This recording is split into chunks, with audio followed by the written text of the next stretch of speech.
Saudara-saudara yang dikasihi Tuhan, ada satu pertanyaan besar yang menimbulkan kebingungan di antara orang percaya.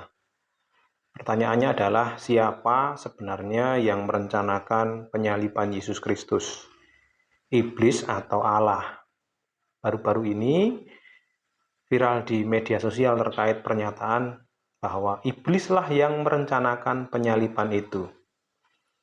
Anggapan ini didasarkan pada beberapa bagian di dalam Alkitab, misalnya perumpamaan tentang penggarap-penggarap kebun anggur di dalam Matius 21 ayat 33 sampai 46, dan juga perkataan Yesus kepada orang-orang Farisi, "Iblislah bapamu," Yohanes 8 ayat 44.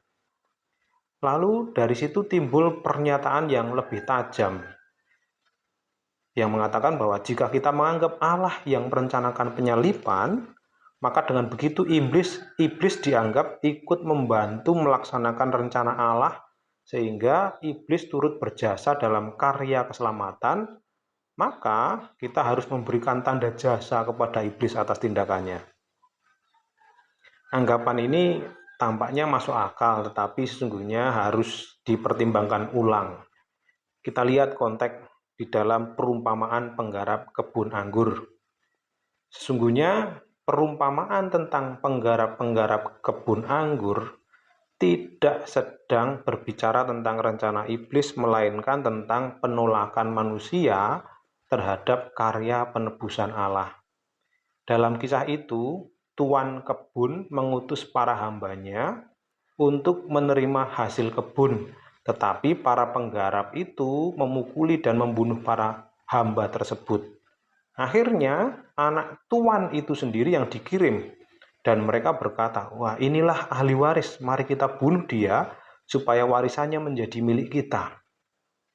Nah, perumpamaan ini menggambarkan sejarah panjang penolakan umat Allah terhadap firman yang diutus melalui para nabi. Para nabi dibunuh bukan karena perintah iblis secara langsung, tetapi karena hati manusia yang keras terhadap kebenaran. Dan ketika anak itu sendiri datang, atau Yesus Kristus Sang Penebus, ia pun ditolak oleh orang-orang yang seharusnya menantikannya. Yesus memakai kisah ini untuk menegur para imam kepala dan tua-tua Israel yang tahu kehendak Allah, tetapi tidak mau tunduk padanya. Jadi inti perumpamaan ini bukanlah menjelaskan rencana iblis terhadap penyaliban Yesus, melainkan penolakan manusia terhadap kasih dan karya penebusan Allah. Lalu kita juga lihat pernyataan Yesus dalam Yohanes 8 ayat 44.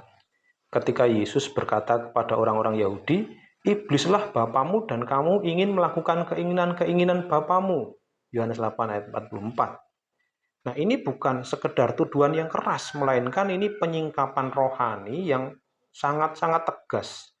Yesus sedang berbicara kepada para pemimpin agama yang dengan mulut mereka mengaku menyembah Tuhan, tetapi di dalam hatinya menolak kebenaran yang datang dari Allah sendiri. Mereka menolak Yesus bukan karena mereka tidak mengerti hukum Taurat, melainkan karena mereka dikuasai oleh roh kebohongan, roh dusta yang berasal dari iblis. Kata Yesus, iblis disebut sebagai pembunuh manusia sejak semula dan bapa segala dusta.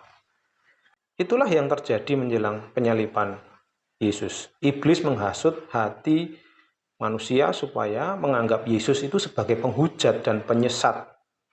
Tuduhan mereka bukan didorong oleh kasih kepada Allah, tetapi kebencian yang berakar dari tipu daya si jahat.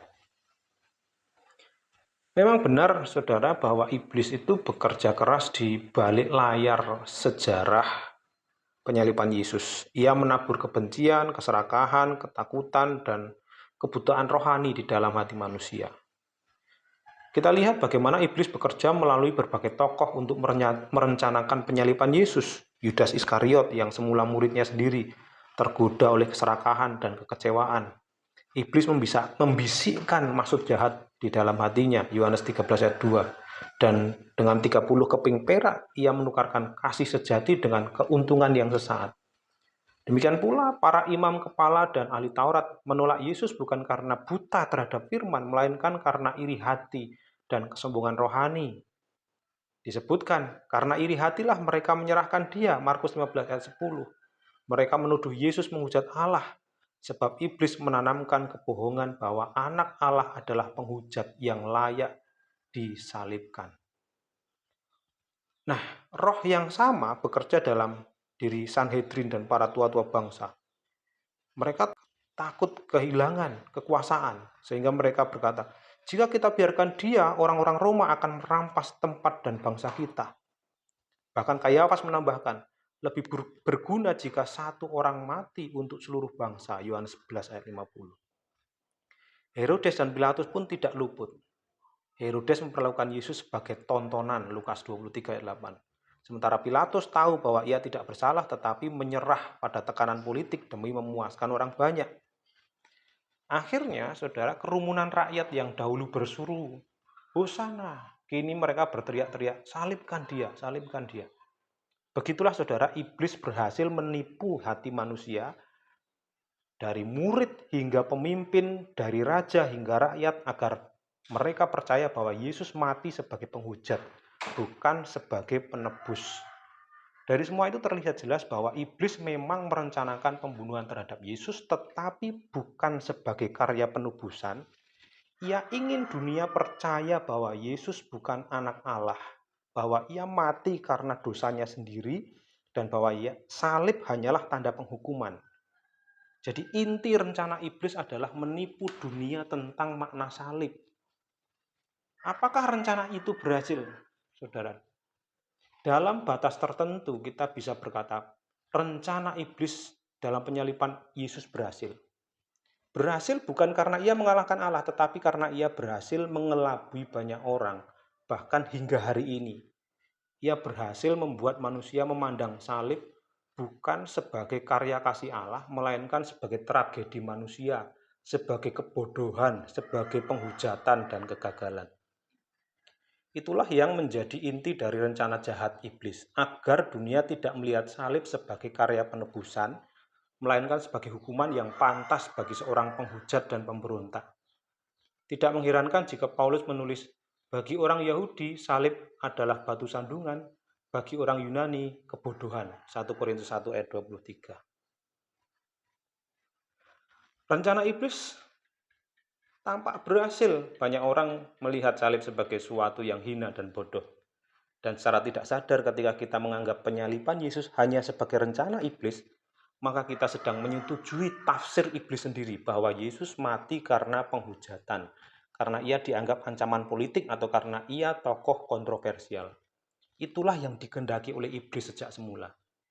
Ia ingin dunia menolak salib sebagai anugerah Allah dan hanya mengenangnya sebagai kisah kekerasan manusia.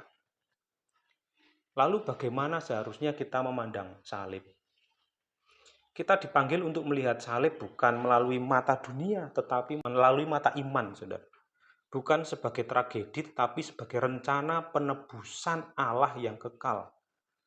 Sejak awal sejarah keselamatan, Alkitab sudah menunjukkan bahwa salib bukanlah kecelakaan sejarah, tetapi bagian dari rancangan kasih Allah. Dalam perjanjian lama, janji penebusan sudah dinyatakan. Kejadian 3 ayat 15. Aku akan mengadakan permusuhan antara engkau dan perempuan ini, antara keturunanmu dan keturunannya. Keturunannya akan meremukkan kepalamu, dan engkau akan meremukkan tumitnya. Inilah yang disebut sebagai proto-evangelium, Injil pertama. Allah sudah menubuatkan bahwa kemenangan akan datang melalui penderitaan. Tumit yang diremukkan menunjuk pada penderitaan Kristus di kayu salib. Tetapi dalam penderitaan itu kepala ular atau iblis dihancurkan. Yesaya 53 ayat 4-6 juga berkata, sesungguhnya penyakit kitalah yang ditanggungnya dan kesengsaraan kita yang dipikulnya. Ia tertikam oleh karena pemberontakan kita, diremukkan oleh karena kejahatan kita. Di sini Nabi Yesaya menubuatkan secara jelas, bahwa penderitaan Mesias bukanlah akibat dosanya sendiri, melainkan rencana pendamaian Allah bagi dosa manusia. Iblis ingin dunia menganggap Yesus terkutuk, tetapi sesungguhnya dialah yang memikul kutuk kita. Demikian juga di dalam Mazmur 22 ayat 1 tertulis, "Allahku, Allahku, mengapa engkau meninggalkan aku?" Ini adalah seruan di dalam kitab Mazmur yang kemudian diucapkan Yesus di kayu salib di dalam Matius 27 ayat 46. Ini menunjukkan bahwa penderitaan Mesias bukanlah tanda penolakan Allah, melainkan bagian dari penggenapan nubuatan penyelamatan. Dalam Perjanjian Baru, rencana Allah dinyatakan dan digenapi. Kisah Para Rasul 2 ayat 23 menjelaskan, Yesus yang diserahkan menurut maksud dan rencana Allah telah kamu salibkan dan kamu bunuh oleh tangan orang-orang durhaka. Di sini Petrus menegaskan bahwa penyaliban bukan kebetulan. Allah sendirilah yang menetapkan jalan salib untuk menebus manusia. Kristus Yesus telah ditentukan Allah menjadi jalan pendamaian karena iman dalam darahnya. Kita tahu di sini bahwa salib adalah altar pendamaian di mana murka Allah atas dosa dilenyapkan melalui pengorbanan anaknya. 2 Korintus 5 ayat 19. Sebab Allah mendamaikan dunia dengan dirinya oleh Kristus dengan tidak memperhitungkan pelanggaran mereka. Kolose 2 ayat 15. Ia telah melucuti pemerintah-pemerintah dan penguasa-penguasa dan menjadikan mereka tontonan umum dalam kemenangannya atas mereka di dalam Kristus. Inilah kemenangan sejati, kemenangan yang sejati. Iblis mengira salib adalah kemenangannya, tetapi di kayu salib justru ia dikalahkan untuk selama-lamanya. Jadi saudara-saudara, inilah perbedaan besar antara cara iblis memandang salib dan cara Allah menyingkapkan maknanya yang sejati. Bagi iblis, salib hanyalah alat penghukuman bagi seorang yang dianggap penghujat. Ia ingin manusia percaya bahwa Yesus mati karena kesalahannya sendiri, supaya mereka menolak Dia sebagai anak Allah. Tujuan iblis jelas menipu hati manusia agar mereka berpaling dari kasih karunia, menganggap salib sebagai kutuk dan menutup mata terhadap kebenaran bahwa di sanalah Allah sedang bekerja. Namun bagi Allah, salib bukanlah tanda kekalahan, melainkan lambang kasih yang mendamaikan dunia dengan dirinya. Melalui kematian Kristus, Allah memperdamaikan orang berdosa dan membuka jalan keselamatan bagi seluruh umat manusia. Di atas kayu salib, rencana penebusan yang kekal digenapi. Rencana Allah yang mengalahkan kebohongan tipu muslihat iblis yang menghancurkan kuasa maut dan memulihkan hubungan antara Allah dan manusia. Salib bukanlah tempat kekalahan Kristus atas rencana iblis, melainkan tahta kasih Allah.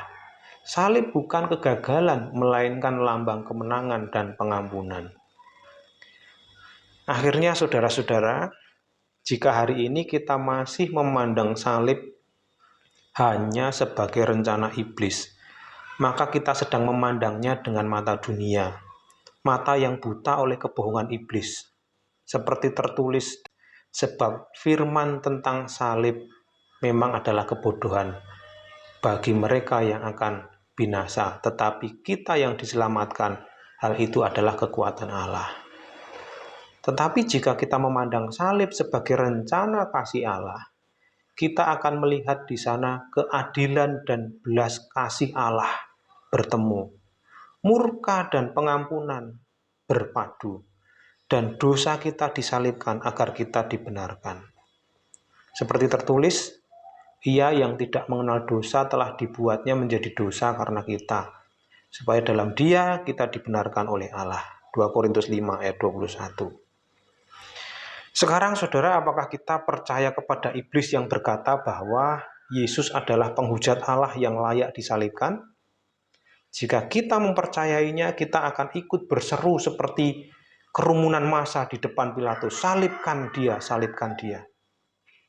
Namun jika kita percaya bahwa Allah sendiri yang merencanakan salib sebagai jalan penebusan dosa, maka kita akan berkata dengan rendah hati, akulah orang berdosa itu Tuhan, akulah yang membuatmu menderita, tetapi aku bersyukur karena di kayu salib itu engkau mati untuk mengampuni dosa-dosaku. Maka marilah saudara kita melihat salib dengan iman, bukan sebagai tragedi manusia, tetapi sebagai pernyataan belas kasih Allah bagi dunia.